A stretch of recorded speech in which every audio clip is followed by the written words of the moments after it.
एक ऐसा देश जहां हुई चांदी के सिक्कों की बरसात। आप भी यहां जाकर रातों रात बन जाएंगे करोड़पति। और देखिए, रतन टाटा इतना टैक्स भरते हैं कि उस पैसे से पाकिस्तान को खरीदकर कबाड़ में फेंक सकते हैं। क्या बिग बिलियन सेल करने वाली कंपनी क्यों आज तक 1 रुपए का भी मुनाफा नहीं कमा सकी? सच्चाई जानकर अमेजन के भी उड़ गए होश। और अंत में देखिए, क्या अब एलन मस्क कोका कोला को खरीदकर उसे बर्बाद करने का प्लान बना रहे हैं। रूस में एक ऐसा गांव है जहां अचानक से चांदी के सिक्कों की इतनी जोरदार बारिश होने लगी कि वहां के सबसे गरीब लोग सिर्फ 1 घंटे में करोड़पति बन गए। 16 जून 1940 को रूस के गांव में 16वीं शताब्दी में बने हुए चांदी के सिक्कों की आसमान से बारिश होने लगी। जब इसका पता लगाने के लिए खोज की गई तो वहां के आर्कियोलॉजिस्ट का कहना था कि साइल एरोजन के चलते वो खजाना ऊपर आ गया था जिसमें सिक्के भरे हुए थे। ठीक उसी समय रूस में एक तेज तूफान के साथ ये सभी चांदी के सिक्के हवा में उड़ गए और आसपास के गांव में जाकर जमीन पर गिरने लगे, जिसे वहां के लोगों ने चांदी के सिक्कों की बारिश का नाम दिया। आपने रतन टाटा का नाम तो सुना ही होगा। ये दुनिया के अमीर इंसानों की लिस्ट में आते हैं। लेकिन क्या आपको पता है कि रतन टाटा इतना टैक्स भरते हैं कि वो खड़े खड़े पाकिस्तान को खरीद कर कबाड़ में फेंक सकते हैं। दरअसल रतन टाटा जितना टैक्स भरते हैं वो भारत की जीडीपी का लगभग 4% है। कंपनी 150 से ज्यादा कंपनियों को अपने में समाहित किए हुए है, यानी कि जितना बड़ा बिजनेस उतना ज्यादा मुनाफा। भारत के 4 राज्य हिमाचल प्रदेश, ओडिशा, गोवा और असम जितना टैक्स देते हैं उतना तो अकेले रतन टाटा ही भर देते हैं।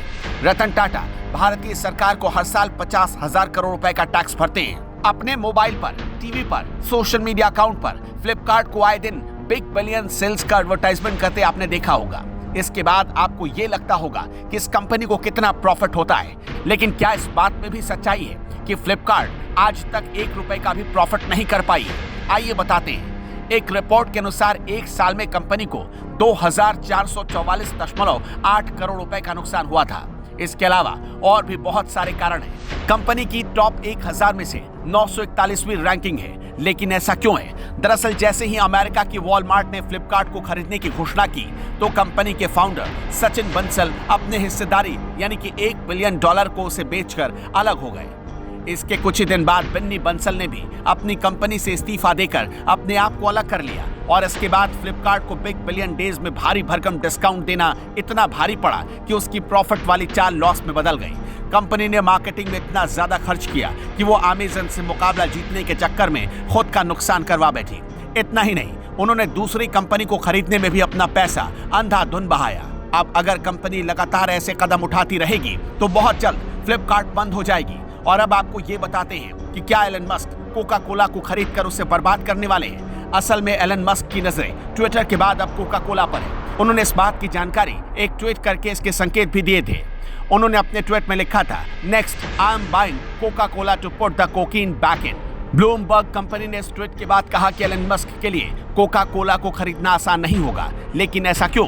दरअसल कोका कोला का मार्केट कैपिटल वैल्यू लगभग $284 अरब है, जबकि एलन मस्क की नेटवर्थ $253 अरब ही बनती है। ये कंपनी अभी कुल मिलाकर 200 देशों में अपने प्रोडक्ट को बेच रही है और इसके दुनिया भर में 900 से ज्यादा प्लांट्स लगे हुए हैं। लेकिन क्या कोका कोला के मालिक ग्रेग्स, सीईओ जेम्स और कंपनी के सबसे बड़े शेयर होल्डर वारेन बफेट इसे बेचना चाहेंगे?